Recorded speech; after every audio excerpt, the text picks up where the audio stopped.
Bonjour à toutes et à tous, ravi de vous retrouver pour cette nouvelle édition, le journal de la rédaction en images en 8 minutes, lundi 29 juillet. Ensemble au cœur de l'été, voici d'abord vos prévisions météo. Et c'est d'ailleurs le retour d'un temps estival que l'on a à vous annoncer aujourd'hui partout, du littoral jusqu'à la métropole lilloise. La région sera sous le soleil aujourd'hui malgré quelques cumulus sans conséquence tout de même cet après-midi. Une belle journée d'été avec des températures d'abord un peu fraîches ce matin. Les valeurs atteindront cet après-midi des valeurs plus estivales, 24 degrés à Lille, 23 degrés à Calais, 22 à Boulogne et 21 degrés à Dunkerque. Les prévisions météo complètes comme d'habitude à retrouver bien sûr après ce journal. Cet été, chez vous, peut-être avez-vous une chambre d'amis, un appartement inutilisé ou une grande maison même. Les enfants sont partis faire leurs études. Bref, vous avez de la place. Voici une idée solidaire. L'association La Petite Maison Solidaire et propose un concept innovant pour aider justement donc à aller loger des personnes dans le besoin en louant des chambres inutilisées chez soi. L'idée de base est de mettre donc à profit une chambre d'amis, une maison devenue trop grande, inhabitée une partie de la semaine, en les mettant à louer sur des plateformes de location sur Internet. L'argent ainsi récolté est reversé à des associations spécialisées dans le mal logement. Depuis 2 ans et le lancement du projet, l'association a collecté près de 40 000 euros et donc aidé des dizaines de personnes à se loger de manière durable. Explication au micro de Lucilbert Constant. Beaucoup de personnes viennent ici grâce à Airbnb, donc guidées par un rapport localisation-prix, sans avoir épluché l'annonce où on indique qu'on est effectivement maison solidaire et que tous les revenus sont destinés à combattre le mal logement. Et c'est toujours un bon moment de surprise. On a des personnes qui viennent ici consommer, passer un bon moment avec les moyens, c'est-à-dire que quand on fait un city break comme ça à 10, forcément le logement a un coût. Et en même temps, elles réalisent et elles découvrent que leur consommation a un impact, a du sens, et que non seulement ils vont passer un bon moment, mais en plus ils vont aider et contribuer à combattre le mal logement. Le portrait du jour est également pour vous présenter une entreprise de la région méconnue et pourtant à la pointe de son secteur d'activité à Montreuil-sur-Mer. Ducrot Ingénierie Process a notamment travaillé à la construction du tunnel sous la Manche et œuvre aujourd'hui pour le plus grand tunnel du monde à Hong Kong ainsi que sur le projet du Grand Paris. Vous l'avez compris, sa spécialité, ce sont les tunnels et l'entreprise travaille pour cela avec de nombreuses entreprises à travers le monde. Avec 40 employés, la PME a des chantiers en cours sur tous les continents, mais sans oublier la région, avec des partenariats locaux également. Présentation de son activité au micro de Louis Caillé. De nombreux clients ou personnes qui ne connaissent pas bien l'entreprise ne s'imaginent pas notre capacité à se projeter à l'international.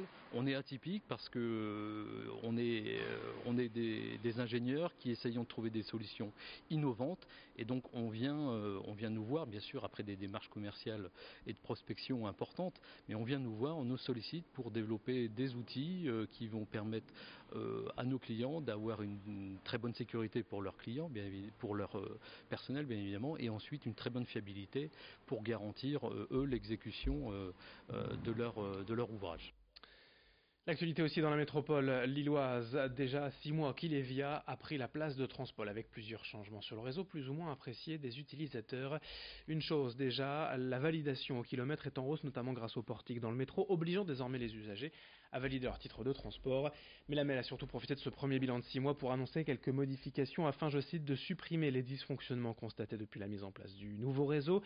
Exemple des lignes concernées, la navette du Vieux-Lille, la Corolle 2, la ligne 14 à Wattignies, à Roubaix-Tourcoing, la Corolle 3, les Lianes 4 et 6, mais aussi la ligne citadine entre M et Roubaix, puis à Villeneuve-d'Ascq, la MEL promet d'améliorer la desserte locale et scolaire de Saint-Adrien.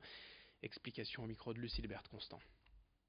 Parce qu'un réseau de bus, lorsqu'on le met en place, il faut toujours mesurer un peu comment ça marche. Et puis on a constaté qu'il était nécessaire de faire un certain nombre d'évolutions vis-à-vis des tracés proposés dès le 28 janvier.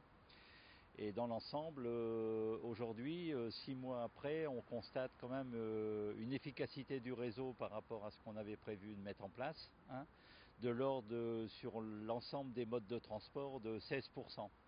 On a par exemple plus 15% d'augmentation sur le métro, validation au kilomètre bien entendu, 15% sur le tramway et également 8% sur le réseau de bus. Et puis le grand angle de la rédaction, cet été, l'association Lys sans frontières développe le tourisme nautique sur les bords de la Lys, tout près de la frontière belge. Des bateaux innovants appelés Néolys, accessibles à tous et qu'est-elle testée pour nous, Idil Gunaï. Quand on se promène au bord de l'eau, comme tout est beau, quel renouveau, Paris au loin nous semble une prison. On a le cœur plein de chansons. Sur les berges de la Lys, ces drôles de bateaux ont fait leur apparition. Les bateaux Néolys 100% électriques et accessibles à tous, car ils ne requièrent aucun permis. Le Néolys, c'est un bateau un peu futuriste qui ressemble à une soucoupe volante et il a aussi la particularité d'être un bateau haut de gamme puisque c'est un bateau à propulsion électrique, donc il est 100% écolo et il ne détruit pas les berges et préserve l'environnement. Donc vous êtes en parfaite harmonie avec le milieu qui vous entoure. Vous pouvez observer l'envol du héron, frôler les canards qui se baladent tranquillement à côté de vous et passer un moment agréable en famille ou entre amis sur l'eau. Pour 30 € de l'heure, une famille de 4 personnes peut ainsi s'adonner au plaisir de la navigation. Vitesse moyenne, 7 km/h. C'est assez facile, en fait vous avez un joystick, donc la prise en main est très simple. Et donc si vous poussez la manette, vous allez tout droit. Si vous la poussez à droite, vous allez à droite. Si vous allez la pousser à gauche, vous allez à gauche. Et si on la pousse toujours dans le même sens, on fait un demi-tour sur nous-mêmes.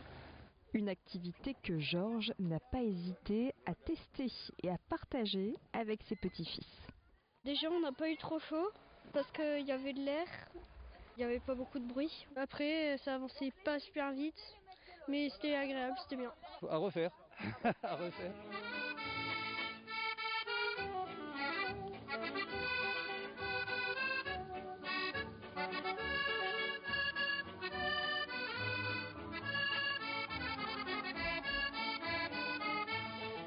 Voilà pour cette nouvelle édition estivale, lundi 29 juillet. Ravi d'être en votre compagnie. Restez avec nous dans un instant, vos prévisions météo.